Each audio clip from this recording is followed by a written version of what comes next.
حضرت حذیفہ بن یمان رضی اللہ تعالیٰ عنہ آپ کہتا رومیاں کے دسترخوان تے رومیاں بڑے عمدہ جناب کھانا لایا ہوا دسترخوان سجیا ہوا بڑے بڑے سردار بیٹھے تے ادھر سرکار دا غلام حذیفہ بن یمان اے بھی بیٹھے تے کھانا کھاندیاں لقمہ تلے بیٹھ گیا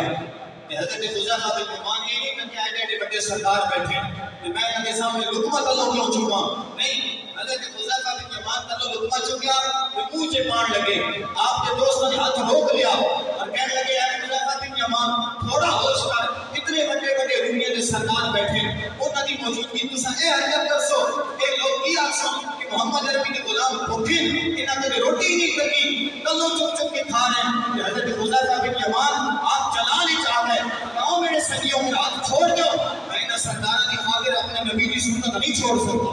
اے حضور کی سنت نہیں بڑی جناب اہمیت ہے تو شاید دن جناب سنت ابراہیمی پہ عمل کر رہے ہو کہ نہیں کر رہے تو لوگ قربانیاں کر رہے ہیں کہ نہیں کر رہے ہیں چھوٹے کو چھوٹا بال ہوئے اللہ اس نے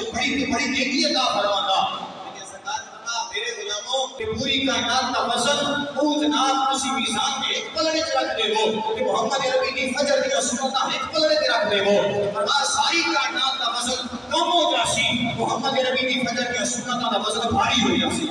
سنت ابراہیمی پہ عمل کرنے والے لوگ سنت ابراہیمی پہ عمل کر گئے جانوراں نے گردناں تے چھریاں چلا دیتیاں لیکن قربانی کرن تو بعد فوراً دوڑ لائی تے نائی دی دکان تے گئے نجام کول گئے جا کے سرکار کی سنت کو مڑوا کے آ گئے علماء فکریہ سارے واسطے سنت ابراہیمی تے عمل کر رہے ہیں تے جیڑا ابراہیم کا بھی امام ہے وہ بھی سنت کو ترک کیوں کر رہے ہیں سنت ابراہیمی تے عمل کیتا